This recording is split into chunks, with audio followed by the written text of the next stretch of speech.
Minhas queridas amigas, meus queridos amigos, me sinto sempre muito honrado de estar aqui nesta casa.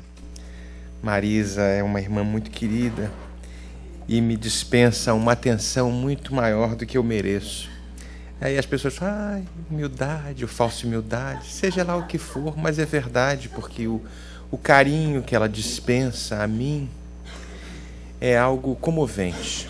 Mas não só Marisa, como Mauro, como Rosana, como todos os trabalhadores desta casa.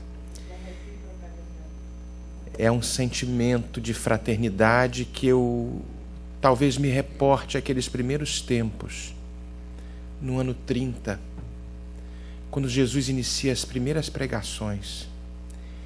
E à frente do templo de Jerusalém, sentado ali, refletindo, e aí aquele sacerdote que seria mais tarde o seu grande algoz, o seu grande juiz, né, Haná, e essa mensagem está ali no livro Boa Nova, de Humberto de Campos, e nós já falamos outras vezes a respeito disso, e muitos de vocês já sabem de cor e salteado.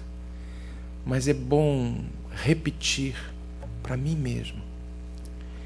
E ele falava naquelas reflexões, e o sacerdote pergunta para ele, Galileu, o que fazes aqui? E ele disse, procuro a fundação do reino de Deus. E aquele homem ali, meio galhofeiro, eu ia falar no bom sentido, mas é no mau sentido mesmo, porque ele faz aquelas, mas o que você imagina ser isso? O reino de Deus é a obra divina no coração dos homens.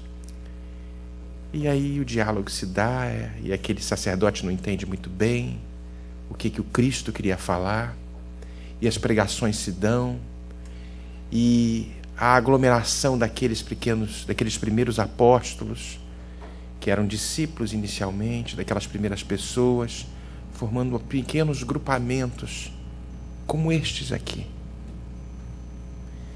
A gente não sabe ainda o que é isso. 2000 anos se passaram e a gente busca algo ainda, algo que faz falta dentro de cada um de nós. No dia a dia, na correria, na ânsia de divulgar a doutrina espírita, a gente pega aquela bandeira e sacode doutrina espírita. E a gente faz um movimento muito mais externo do que interno. A gente quer publicar livro, traduzir livro, fazer palestra, botar no YouTube. Tudo isso é muito importante, mesmo, é muito importante. Fundar casa espírita, fazer uma federação que minimamente tenta ajudar o processo de unificação, minimamente, porque a gente faz muito pouco. Muito pouco. Aí as pessoas, é tão humilde. Não. É senso de... é consciência do que o trabalho que há por fazer, imenso, não é lá fora, é aqui dentro. Por isso Jesus falava que o reino de Deus é obra divina no coração dos homens. Falar de evangelho me emociona. Me emociona porque me faz me desnudar e perceber quanto ainda falta para eu ser um dia aquele, um dia sendo chamado lá longe de discípulo, porque apóstolo ainda falta muito. Por enquanto, pequenas tarefas. E às vezes a gente erra. E a gente às vezes erra feio. Mas com humildade para saber que erramos.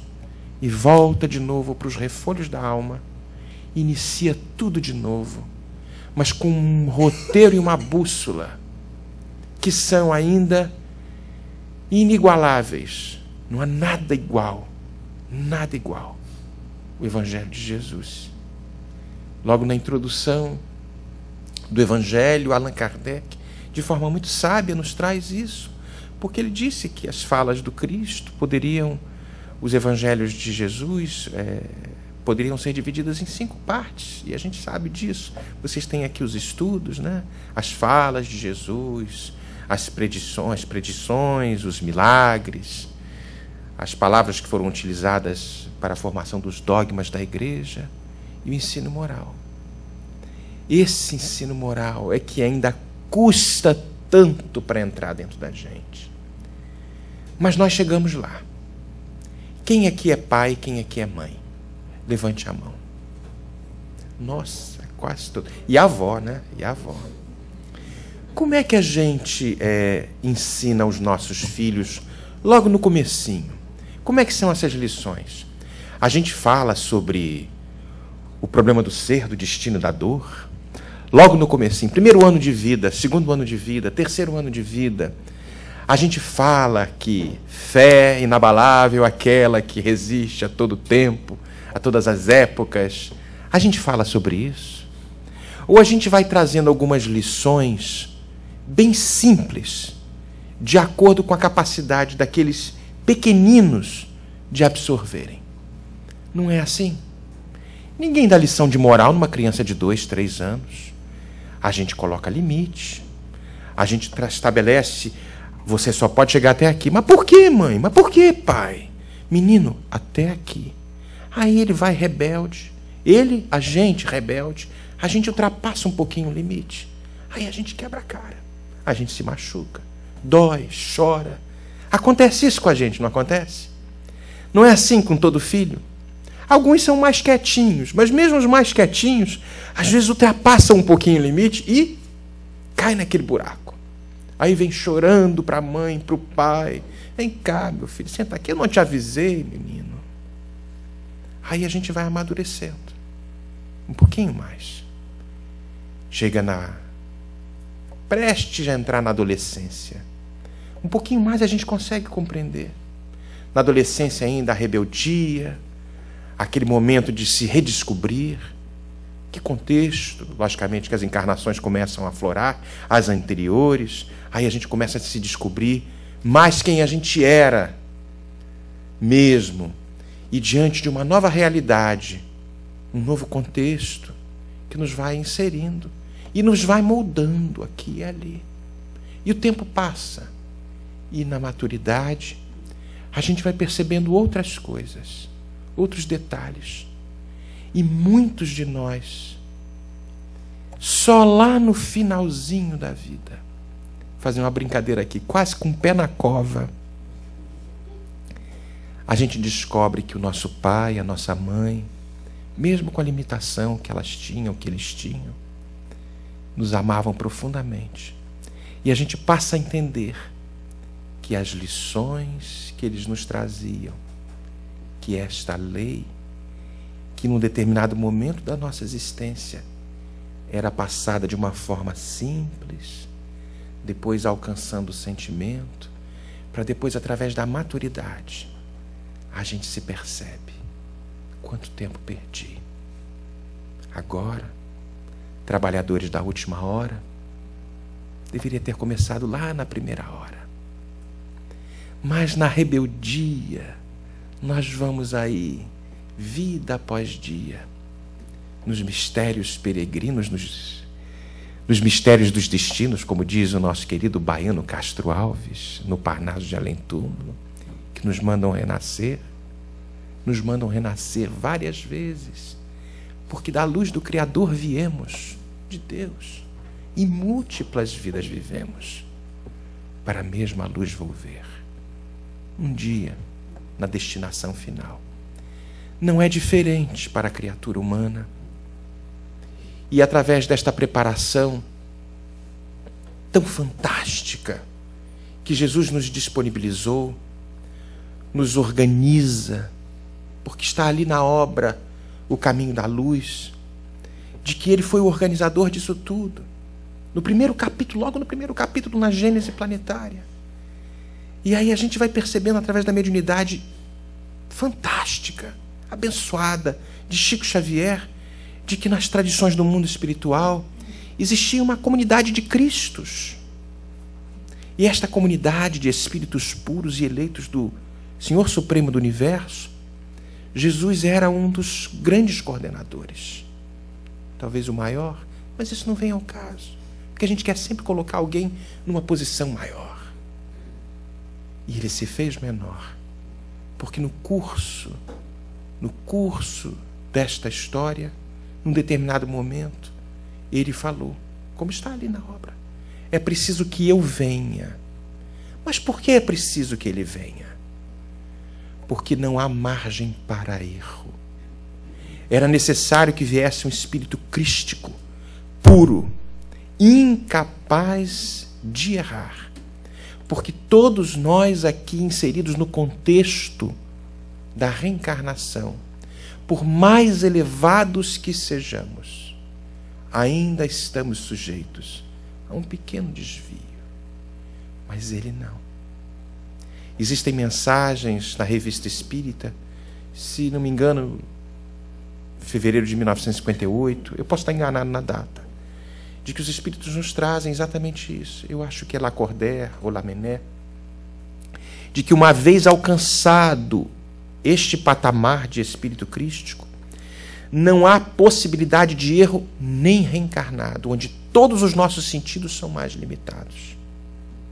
E esta programação muito bem feita, trazendo uma lei que ainda nas rebeldias dos nossos corações desviamos com muita frequência, revisitamos as questões para aprendermos a amar, com A maiúsculo. Esse nosso estudo é muito simples.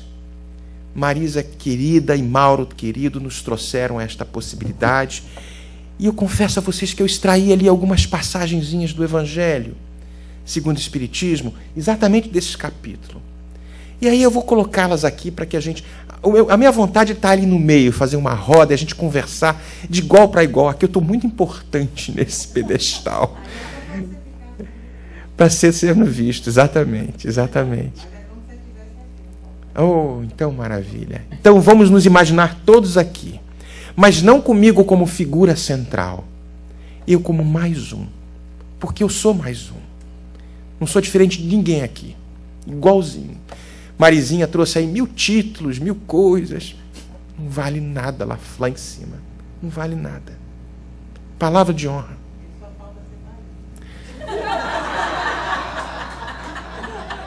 Vixe Maria, um dia reencarnarei na Bahia. Sim, serei soteropolitano verdadeiro mesmo. Mas é um processo de evolução. A gente primeiro vem como carioca, depois, no estágio ápice, a gente vem como soteropolitano. É um processo de crescimento. É crístico, exatamente.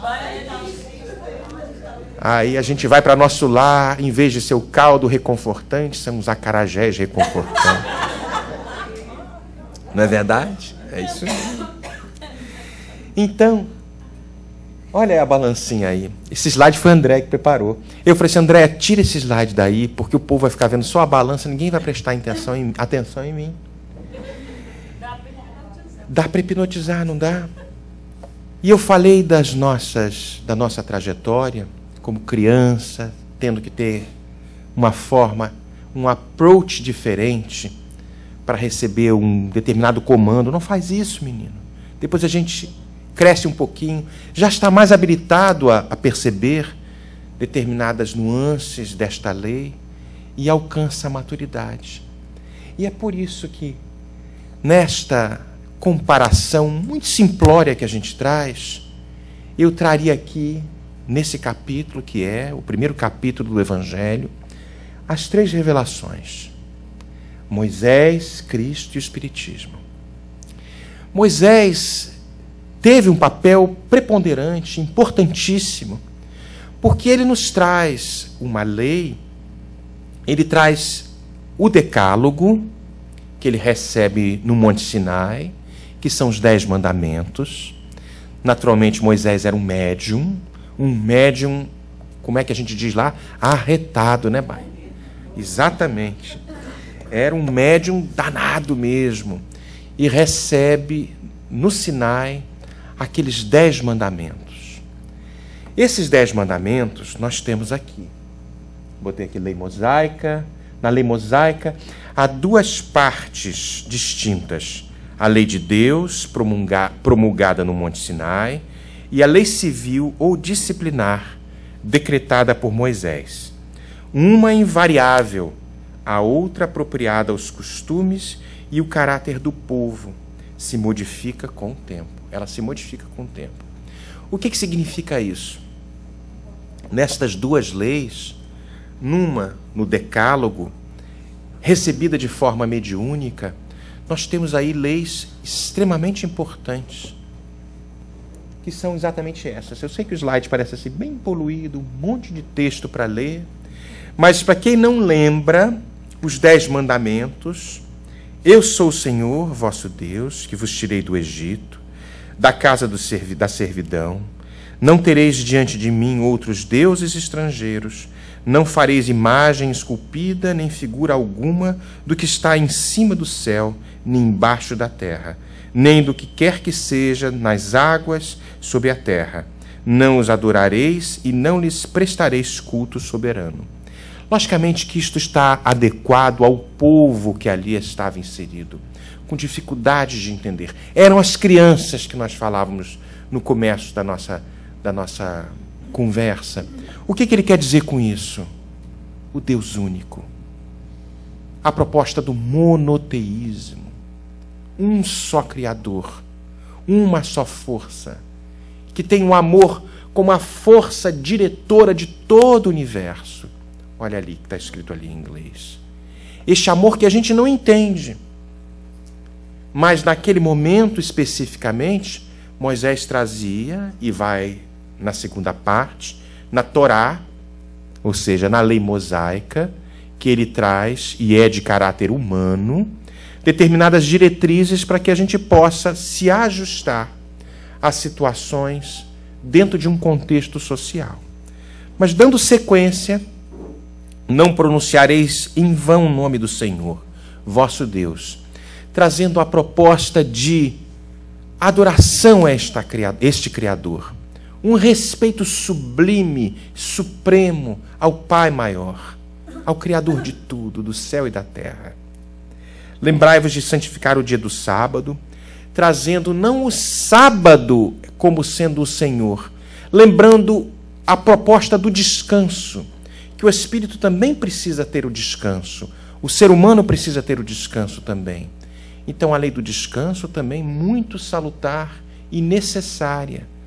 Nesse momento, nós oramos, nós meditamos. Logicamente que nós oramos constantemente, todos os dias, mas como se fosse descansa, dê um certo tempo, refaça as suas forças.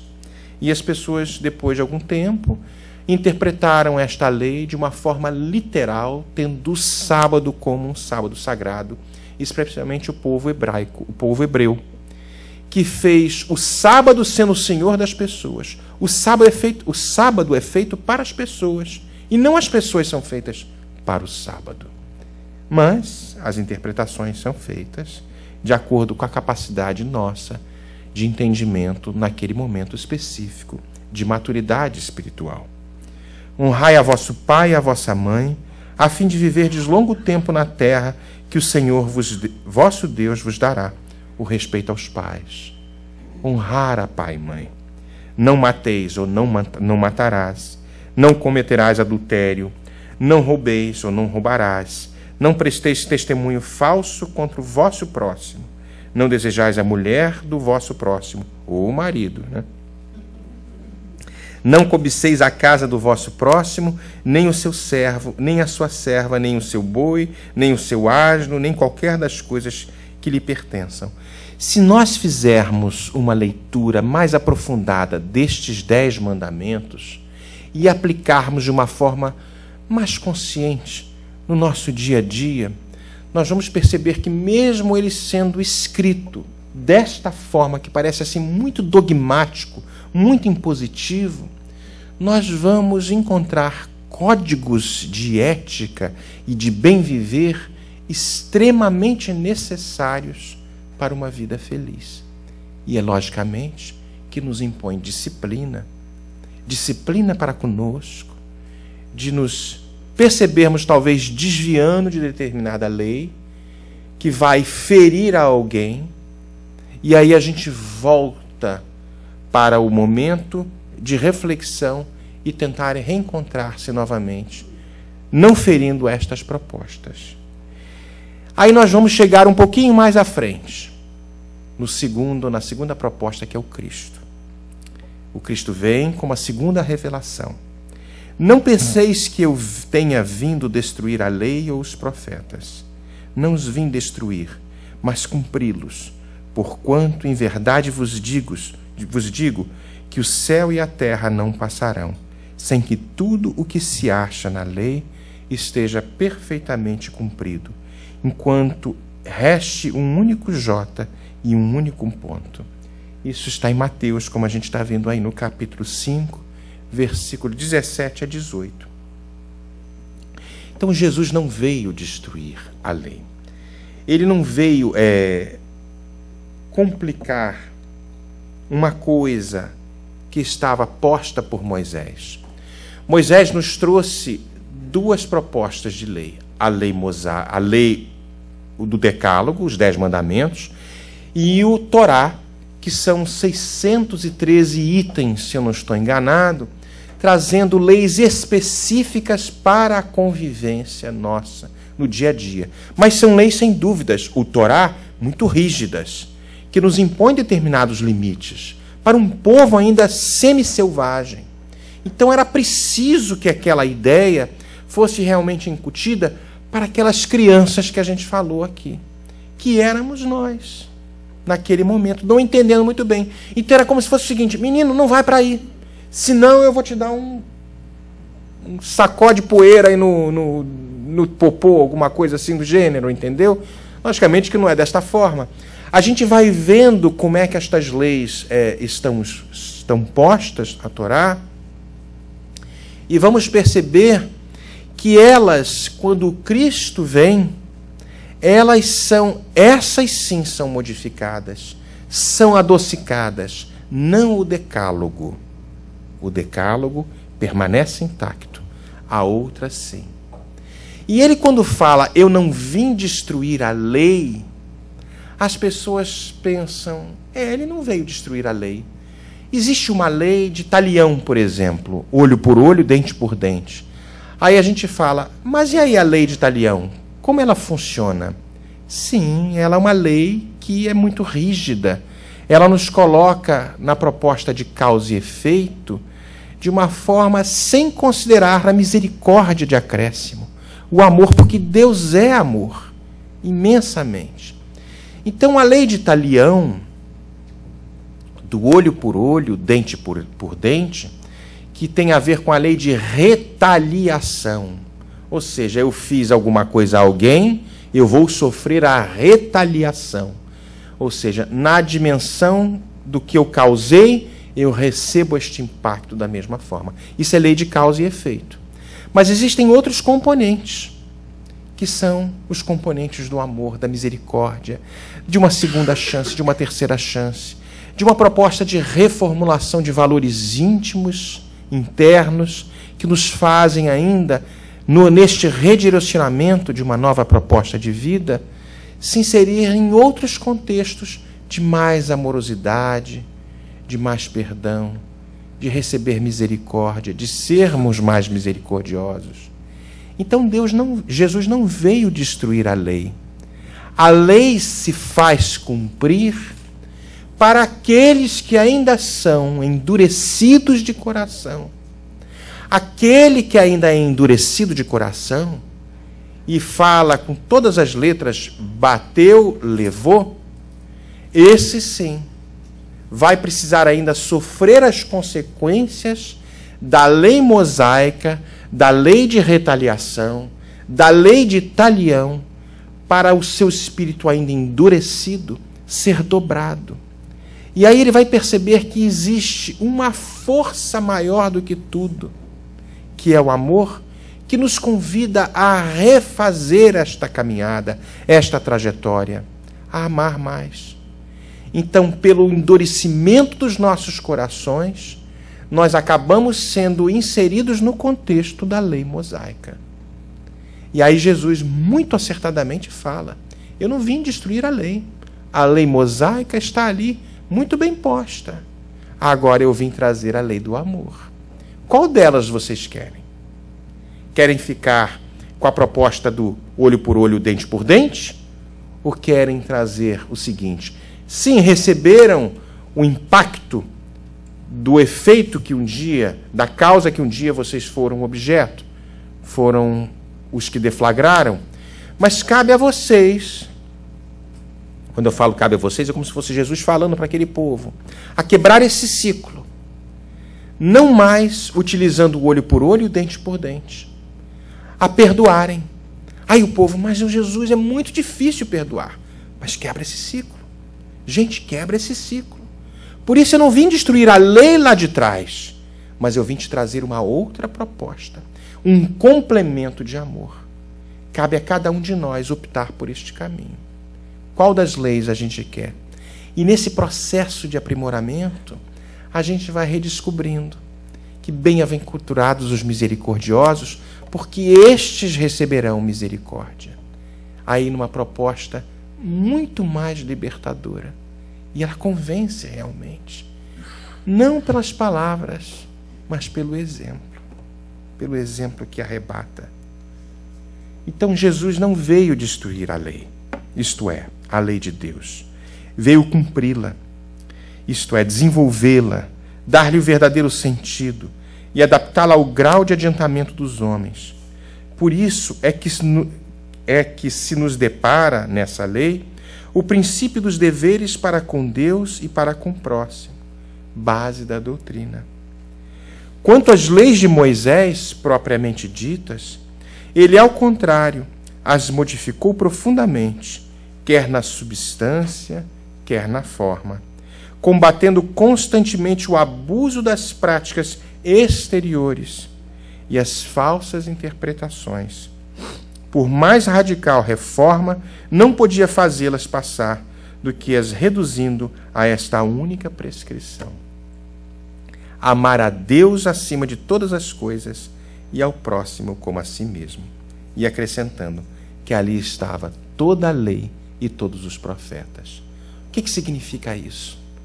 Ele resume tudo numa única lei: amar a Deus acima de todas as coisas, como num movimento de respeito profundo ao Criador, um sentimento de gratidão ao nosso Pai, e ao próximo como a nós mesmos. Por isso, em movimento de amar ao próximo, iniciando-se por nós mesmos. E quem se ama, perdoa, tem misericórdia, é indulgente, é benevolente. Aí você fala: como assim? Eu não sou saco de pancada, eu não tenho sangue de barata. Talvez não tenha entendido ainda a lei, talvez não tenha entendido, eu estou falando para mim, talvez eu não tenha entendido ainda a lei. Que este processo é libertador.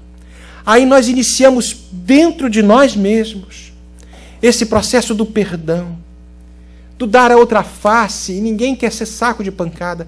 Dar a outra face é o seguinte: recebeu uma crítica, foi acusado, foi isso, não devolva. Dar a outra face é entender o momento que a criatura que ali fez a acusação encontra-se. E se nós entramos num processo de análise, se somos culpados de fato, porque a culpa só tem sentido para nos despertar. A culpa, ela é tóxica e pode nos levar, sem dúvida, a processos de aprisionamento. Mas ela tem um efeito extremamente positivo se ela serve para um despertamento do cair em si. Sim, eu errei. Vai lá e reconcilia-te com o teu adversário enquanto está no teu caminho. Antes de fazer a prece fervorosa pedindo ajuda, colocando a oferenda no altar, e isso era a proposta que estava ali quando Jesus está dentro da sinagoga, do templo. Olha lá ele colocando a oferta, a oferenda no altar. Antes vai reconciliar-se com seu adversário, com seu inimigo. Depois você faz a prece fervorosa. Ah, mas ele não entendeu, ele não me aceitou, ele não me perdoou. Ele não te perdoou? Que ruim para ele. Mas você fez o teu papel. Agora vai lá e faz a prece. Abre o teu coração.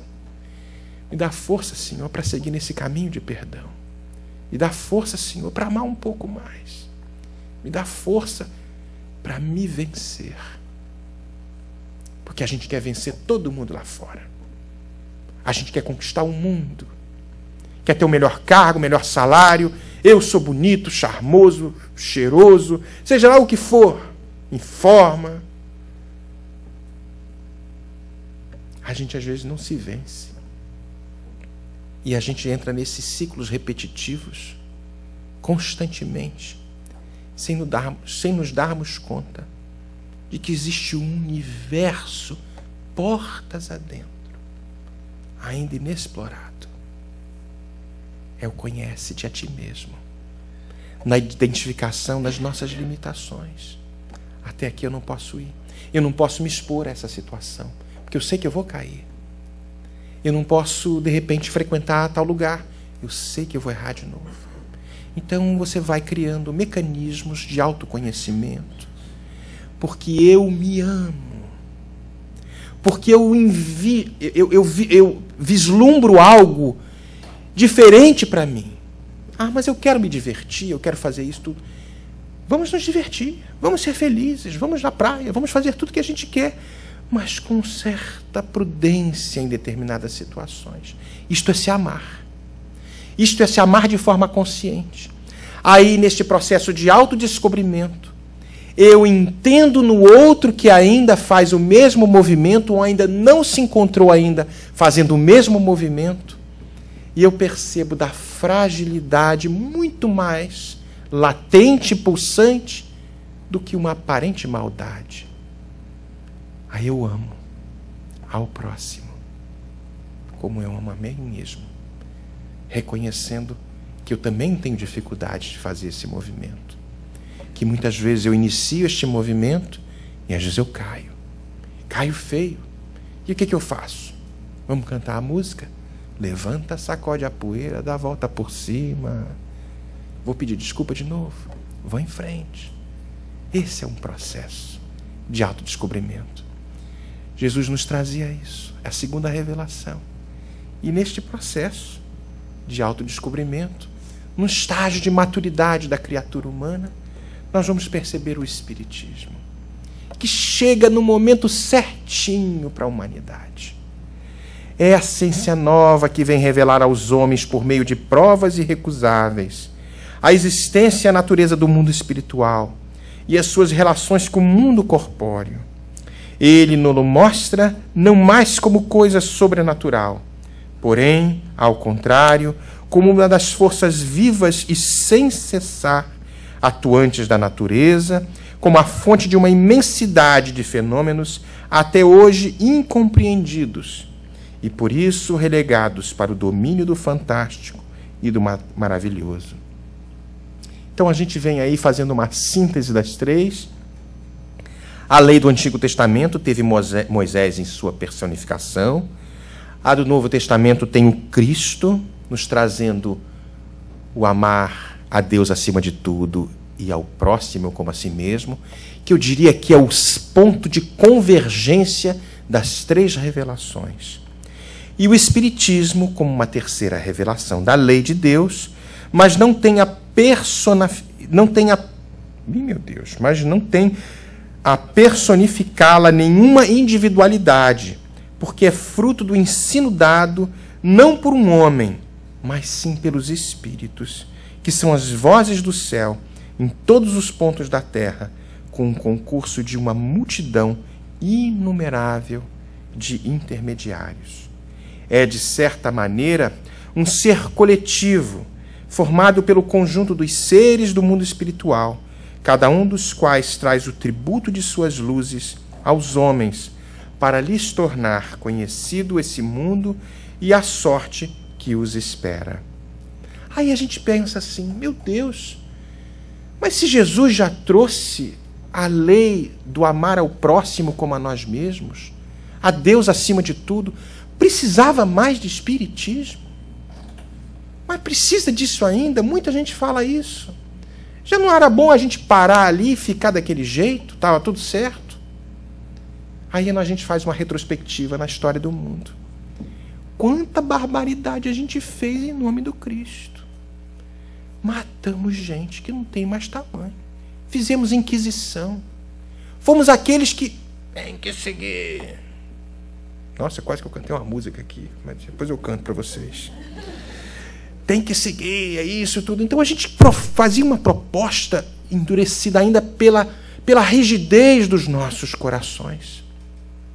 Aí, no momento certo da ciência, nós vamos ver Jesus trazendo,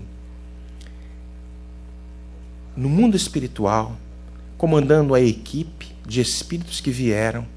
E Allan Kardec, sem dúvida, era um dos componentes da equipe do Espírito de Verdade, só que ocupando um cargo ali encarnado, como se fosse, ó, vai você na frente, aí a gente vai assim meio, opa. Mas ele foi feliz e tudo, e esta equipe toda trabalhando para nos trazer a explicação das coisas que o Cristo, naquele momento, não conseguiria nos passar, pela falta de maturidade ainda, pelos artifícios da ciência que não estavam ainda devidamente desenvolvidos. E aí sim, através de uma proposta de observação daqueles fenômenos, aquele homem começa a catalogar uma série de comunicações e, de forma brilhante, que era a coerência encarnada, se é que eu posso colocar desta forma, perdão, ele vai trazendo, compilando todas essas mensagens recebidas de diversos centros, de diversas localidades. Centro que eu falo não era centro espírita, porque não existia centro espírita naquela época. Centros que eles colocam, estão ali na introdução do Evangelho, logo no começo, e aí a gente vai colocando que estas mensagens vinham de todos os lados.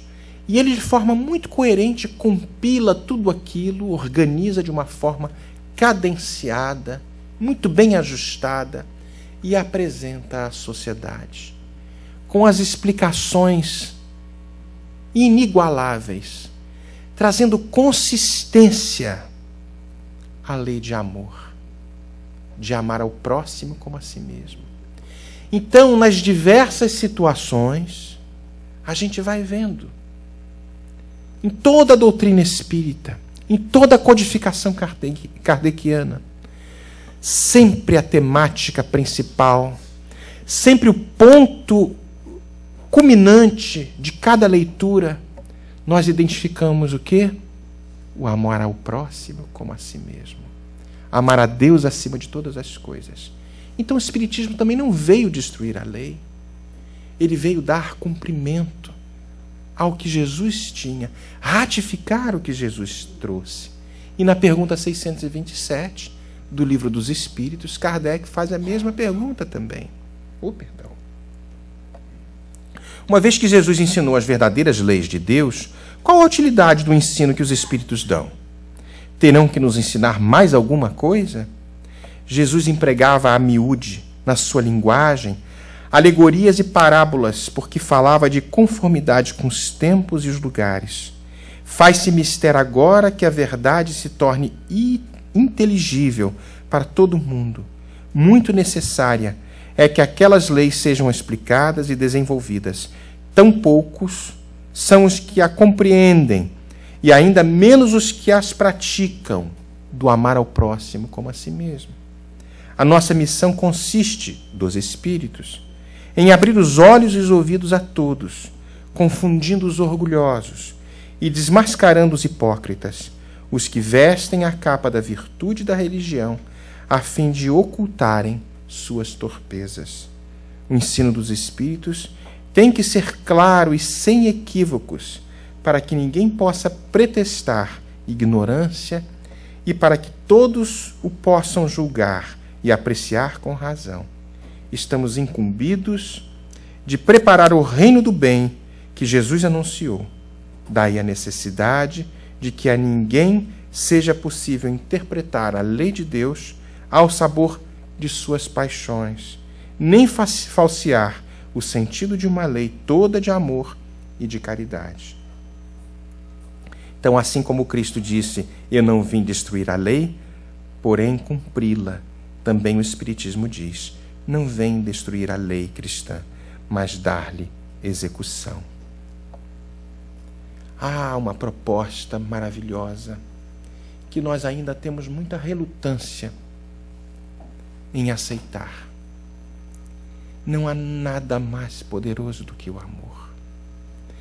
Destruir a lei que ele falou, que não veio destruir a lei de amor, de justiça, de caridade, é o que vai nos arrebatar para um novo estágio de liberdade, de libertação. Nós estivemos, e eu já falei aqui, eu acho que outras vezes, em outubro do ano passado, em Salt Lake City, falei isso aqui já, não foi, Marisa? No dia 15, 16, 17, 18 e 19, nós estávamos em Salt Lake City, num evento interreligioso, e haviam ali 80 países representados, e mais de 60 religiões. E o Espiritismo estava ali pela primeira vez, botando seus passinhos ali, com um stand, com algumas propostas, trazendo esta mensagem que nos consola tanto, que nos liberta tanto a alma, embora ainda nos sintamos tão aprisionados a nós mesmos. E naquela abertura, onde o governador do estado de Utah fez de forma magistral, convidando a todos que ali estavam no auditório com 10 mil pessoas. Estavam amigos queridos que estavam ali, estava Daniel Assis, nós estava junto, o Haroldo estava do nosso lado, também ficou louco para estar ali no meio. E vários religiosos, exatamente. Estavam ali, Haroldo Dutra, Andréia estava comigo, a gente preparou o stand todo. E havia uma só palavra e um mantra só de amor e de união. Terminado o discurso do governador, um grande cacique da tribo Ute estava ali, vestido a caráter, com aquele penacho, bem bonito. Ele era um índio mesmo. E o estado recebeu o nome de Utah porque os espanhóis, ao chegarem na costa leste dos Estados Unidos, atravessando para a costa oeste, pararam ali, iniciaram um processo missionário, e aqueles índios foram cristianizados, naquele processo de catequização, né? Evangelização. E o estado foi dado o nome de estado Utah, por causa dos índios Ute. E ele faz a saudação. No final da saudação, e olha que na mesa do Board of Directors daquela instituição, que é do Parlamento das Religiões, nós tínhamos muçulmanos, presbiterianos, católicos, budistas, diversas religiões. E aquele índio fazendo a saudação principal para 10 mil almas e tantas milhares do mundo espiritual que a gente nem se dá conta. Aqui nós chegamos primeiro. Entramos nesta terra abençoada, os Estados Unidos da América.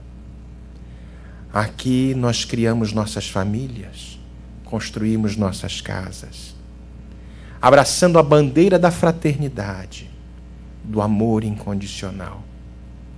Um dia, alguém nos falou, há muitos séculos, para os nossos antepassados, de que havia uma lei que justificava sacrificar-se. Sacrificar-se no sentido de domar as suas más tendências, de vislumbrar algo em um reino diferente das vicissitudes daqui da terra. E estes homens nos falavam do Cristo, um cacique indígena. Em nome dele, eu saúdo a todos vocês e que Jesus os abençoe. Não é preciso descrever a cena, que todos caíam em choro copiosamente.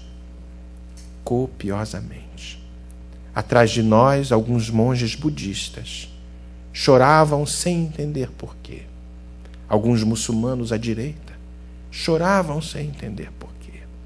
Algumas freirinhas, algumas clarissas ali chegavam a soluçar que eu estendia a mão, segurando na mão dela, tipo, acalma, e eu pedindo, me acalma, porque eu também não consigo aqui. Gente, aquilo foi uma enchente. Nunca vi tanta água. E a vibração indescritível. Porque todos ansiavam algo de diferente. Ele não veio destruir a lei, mas dar-lhe cumprimento.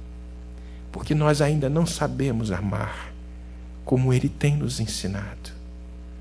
Passando os dias, naqueles dias magníficos, de contato com tantas religiões, todos eles não queriam defender a sua fé, a sua proposta de vida e de crença. Todos eles queriam paz. Todos eles queriam viver em conjunto com seus irmãos que pensam diferente, porque foram inseridos em contextos distintos, mas que vislumbravam algo que vai abraçar a terra. E eu creio nisso, porque eu sei que vocês creem nisso.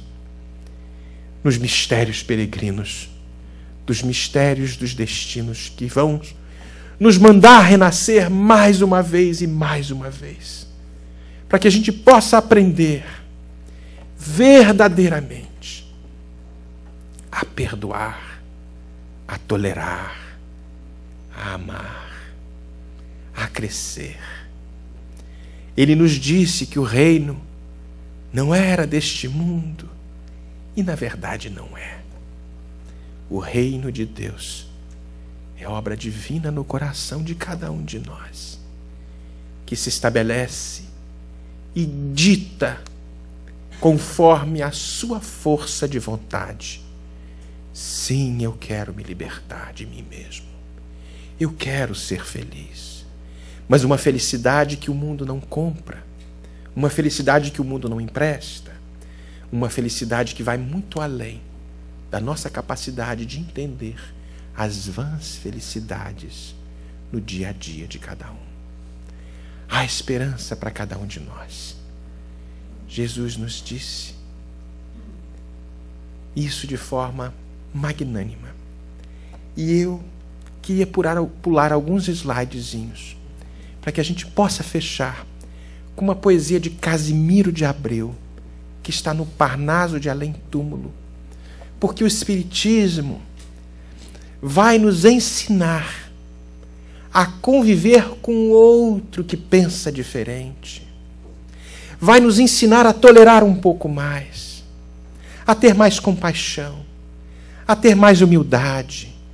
Todas as doutrinas religiosas são santas, são nobres, são dignas.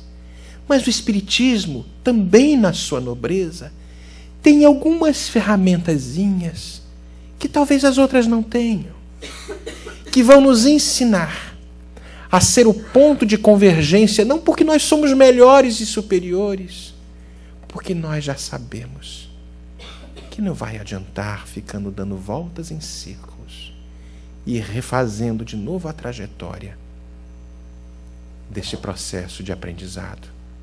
Eu tenho muita preocupação, gente, quando eu desencarnar e chegar diante da minha consciência e fazer a seguinte pergunta: meu filho, estou vendo aqui a tua ficha. Foi presidente de federação, entendi. Vice-presidente de federação, fez editora, era amigo de Marisa. Coisa de louco, meu Deus. Conscious Living, Suzana, Andréia, tanta gente boa aqui na tua vida, bacana. Fez muita coisa lá fora, né, meu filho?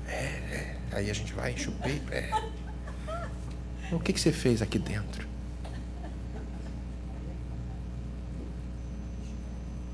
O que você fez aqui dentro? Jesus te falava tão forte, né? Você ia ali para o púlpito, né? Falava de Jesus, enchia o peito, chorava, se emocionava. Naquele momento você se emocionava, é verdade. Mas e depois? Naquele momento da palestra, as lágrimas caíam, né? É verdade. Mas e depois? E no dia a dia? Lá fora? Como é que você agia, hein? Talvez igual aos tempos do passado, né? Onde, abraçando Cristo externamente, não deixava que ele entrasse internamente. Acho que vai ter que voltar. É mesmo? É, acho que sim. Falhou nessa. Essa aqui você acertou mais ou menos. Essa aqui você falhou. Então cabe a cada um de nós, antes do grande dia do julgamento, e quanto mais cedo melhor, iniciar esse processo de reflexão, para que esta lei que ele não veio destruir possa estar dentro de cada um de nós. E mesmo nós sabendo que a gente não fez ainda o grande passo, a grande trajetória, não perder a esperança de que toda a grande jornada começa com pequenos passinhos. Errou hoje? Não se aprisione na culpa. Pede desculpa. Vá em frente. Segue em frente. Como é que é a música? Levanta, sacode a poeira, dá a volta por cima. E aí a gente vai agora para Casimiro de Abreu. E eu vou te pular um monte de slides. O que está acontecendo? André caprichou, mas está tudo agarrado. O Espiritismo é uma luz gloriosa, divina e forte, que clareia toda a vida e ilumina além da morte. É uma fonte generosa de compreensão compassiva, derramando em toda parte o conforto da água viva. É templo da caridade, em que a virtude oficia, é onde a bênção da bondade é flor de eterna alegria. É árvore verde farta, nos caminhos da esperança, toda aberta em flor e fruto, de verdade e de bonança. É claridade bendita, do bem que aniquila o mal, o chamamento sublime da vida espiritual. Se buscas o Espiritismo, norteia-te em sua luz. Espiritismo é uma escola e o Mestre amado é Jesus. Muito obrigado a todos. Muito obrigado.